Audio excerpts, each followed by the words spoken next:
Sir ನಾವು ಸೋಮವಾರ ದಿವಸ ಒಂದು ಸಾಂಕೇತಿಕವಾಗಿ ಒಂದು ಪ್ರತಿಭಟನೆ ಮಾಡ್ತೀವಿ.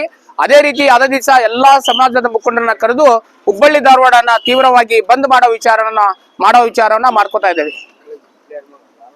ಬೆಳಗ್ಗೆ ಧಾರವಾಡ ಜಿಲ್ಲಾದ್ಯಂತ ಏನು ನಾವು ಹೋರಾಟವನ್ನು ಮಾಡ್ತಾ ಇದ್ದೀವಿ. ಇಡೀ ಧಾರವಾಡ ಜಿಲ್ಲಾದ ಎಲ್ಲಾ ಮುಖಂಡರುಗಳು ಹುಬ್ಬಳ್ಳಿಯಲ್ಲಿ ಸೇರ್ತಾ ಇದ್ದಾರೆ. ಅವತ್ತು ಸೇರಿದಾಗ ಪ್ರಮುಖವಾದ ನಿರ್ಧಾರ ತಗೊಂಡು ಹುಬ್ಬಳ್ಳಿ ಧಾರವಾಡ ಬಂದ್ ಮಾಡ್ತೀವಿ. ಅದಂತೆ ಕರ್ನಾಟಕದ ಅಂತ ಎಲ್ಲಾ ಕಡೆನೂ ಬಂದ್ ಮಾಡೋ ಅಂತ ಮನವಿಯನ್ನ ನಾವು ಇವಾಗ ಮಾಡ್ಕೋತಾ ಇದ್ದೇವೆ. ಈ ಕರ್ನಾಟಕ ಒಂದೇ ಅಲ್ಲ ಸರ್, ಬೇರೆ ಸ್ಟೇಟ್ ಅಲ್ಲಿ ಕೂಡ ಇದರ ಬಗ್ಗೆ ಚರ್ಚೆ ನಡೀತಾ ಇದೆ. ಸರ್ ನೋಡಿ, ನಾನು ಹೇಳ್ತಾ ಇದ್ದೇನೆ, ನಾನು ನಿನ್ನೆ ಇಲ್ಲ ಮೊನ್ನೆ ನಾನು ಇರ್ಲಿಲ್ಲ ಊರಲ್ಲಿ. ಡೆಲ್ಲಿಯಲ್ಲಿ ಸುದೇ ಈ ಚರ್ಚೆ ನಡೀತಿತ್ತು. ನಾನು ಡೆಲ್ಲಿಯಲ್ಲಿ ಇದ್ದಾಗ ಅಲ್ಲಿ ಸುದೇ ಈ ಚರ್ಚೆ ನಡೀತಾ ಇತ್ತು. ನಾ ಅಲ್ಲೇ ಅದೇ ಊರ್ದವನು ಅದೇ ಕರ್ನಾಟಕದವ ಅಂತ ನಾ ಹೇಳಿದಾಗ ಅಲ್ಲಿನೂ ಗೊತ್ತಾಗ್ತಾ ಇತ್ತು. ಅಲ್ಲಿ ಜನನು ಎಷ್ಟೊಂದು ಬೇಜಾರ್ ಮಾಡ್ಕೋತಾ ಇದ್ರು ಅಂದ್ರೆ ಎಲ್ಲಾ ಕಡೆನೂ ಹೋಗ್ತಾ ಇದ್ರು. ನಾವು ಹೋಗ್ತಾ ಇರೋಂತ ಒಂದು ಏರಿಯಾಗಳಲ್ಲಿ ಬಾಬಾ ಸಾಹೇಬ್ ಅಂಬೇಡ್ಕರ್ ಮೂರ್ತಿ ಸಿಕ್ಕಲ್ಲಿ ಎಲ್ಲೇ ಒಂದು ಏರಿಯಾದಲ್ಲಿ ನಾ ಬೆಟ್ಟದಾಗ ನಿಮ್ ಊರಲ್ಲಿ ಹಿಂಗ ಆಯ್ತಂತಲ್ಲ ಸರ್ ಕರ್ನಾಟಕದ ಅಂತ ಕೇಳ್ತಾ ಇದ್ರು. ನಾನು ಎಲ್ಲಾ ಕಡೆನೂ ಕೇಳಿದಾಗ ಇಡೀ ರಾಜ್ಯಾದ್ಯಂತ ಅಲ್ಲ, ಇಡೀ ದೇಶಾದ್ಯಂತನೂ ಈ ರೀತಿ ಘಟನೆಗಳು ನಡಿಬಾರ್ದು ಅನ್ನೋದು ಖೇದ ಅಲ್ಲಿ ಜನದು ಇದೆ.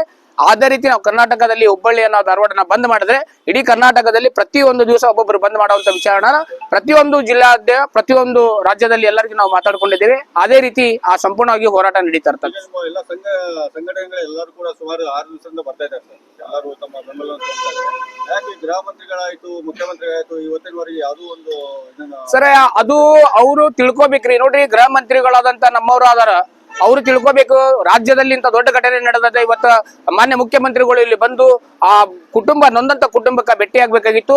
ಅದನ್ನ ನಮ್ಮ ಮಾನ್ಯ ನೆಚ್ಚಿನ ಶಾಸಕರಾದಂತಹ ಶ್ರೀ ಪ್ರಸಾದ್ ಅವರು ಮುಂಚೆನೆ ಬಂದು ಭೇಟಿಯಾಗಿ ಹೋಗಿದ್ದಾರೆ. ಅವ್ರ ಗಮನಕ್ಕೂ ನಾವು ಮತ್ತೆ ನಾಳೆ ಸೋಮವಾರ ದಿವಸ ತರ್ತೀವಿ. ಅವರು ಮುಖ್ಯಮಂತ್ರಿ ಅವ್ರನ್ನ ಕರ್ಕೊಂಡು ಬಂದು ನೊಂದಂತ ಕುಟುಂಬಕ್ಕೆ ಮನೆಗೆ ಹೋಗಿ ಅವರು ಮುಖ್ಯಮಂತ್ರಿ ಅವ್ರನ್ನ ಭೇಟಿಯಾಗುವಂತ ವ್ಯವಸ್ಥಾನ ಮಾಡ್ತೇನೆ ಅಂತ ಹೇಳಿದ್ದಾರೆ. ನಾವು ಆಲ್ರೆಡಿ ನಮ್ಮ ಶಾಸಕರಿಗೆ ಮಾತಾಡಿದ್ದೀವಿ. ಪ್ರಸಾದ್ ಅವರು ಹೇಳಿದ್ದಾರೆ ಅವ್ರು ನೊಂದಂತ ಕುಟುಂಬಕ್ಕೆ ರಾಜ್ಯ ಸರ್ಕಾರದ ಎಲ್ಲಾ ಮಂತ್ರಿಗಳನ್ನ ಕರ್ಕೊಂಡು ಹೋಗುವಂತ ವ್ಯವಸ್ಥಾನ ಮಾಡ್ತೇನೆ ಅಂತ ಹೇಳಿದ್ದಾರೆ ಸರ್. ಈಗ ಇನ್ನೊಂದು ಸರ್, ಈಗ ಒಂದು ಹೆಣ್ಮಗಳು ಈಗ ಆಗಿದ್ದೇ ಇಲ್ಲ. ಈಗ ನಾಗಲಕ್ಷ್ಮಿ ಮೇಡಮ್ ಕೂಡ ಆಕ್ಚುಲಿ ಅವ್ರು ಸುಮಾರು ಬೇರೆ ಬೇರೆ ವಿಡಿಯೋದಲ್ಲಿ ರೀಲ್ ಎಲ್ಲ ಮಾಡ್ತಾ ಇದ್ದಾರೆ. ಅವರು ಕೂಡ ನೋಡ್ರಿ, ನಾಗಲಕ್ಷ್ಮಿ ಮೇಡಮ್ ಅವ್ರಿಗೆ ನಾನು ಇವತ್ತು ಯಾಕೆ ಅವ್ರಿಗೆ ನಾನು ಮೊದ್ಲೇ ಬತ್ತೆ ಅವ್ರನ್ನ ಖಂಡನೆ ಮಾಡ್ತೀನಿ.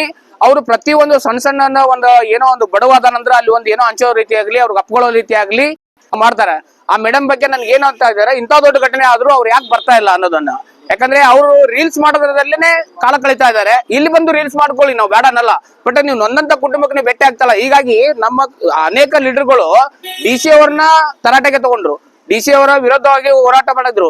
ಆದ್ರೆ ಮಾನ್ಯ ಏನು ಮೇಡಮ್ ಇದಾರಲ್ಲ, ಅವ್ರು ರೀಲ್ಸ್ ಮಾಡೋದಲ್ಲೇ ಕಲಿತಾ ಇದ್ದಾರೆ ಹೊರತು ಅವ್ರ ಮೇಡಮ್ ಅವ್ರು ಬರ್ಬೇಕು. ಅವ್ರು ಬರೋರು ಒಂದಳೆ ಅವ್ರು ಬರ್ಲಿಲ್ಲ ಅಂತಂದ್ರೆ ಅವ್ರು ಸಿಕ್ಕಲ್ಲ, ಎಲ್ಲಿ ಸಿಗ್ತಾರ ಅವ್ರ ಮೇಲೆ ನಾವು ಕಪ್ಪು ಮಸಿಯನ್ನ ಒಗೆಯುವ ಮೂಲಕ ಅವ್ರ ಮೇಲೆ ವಿರೋಧ ವ್ಯಕ್ತಪಡಿಸ್ತೀವಿ.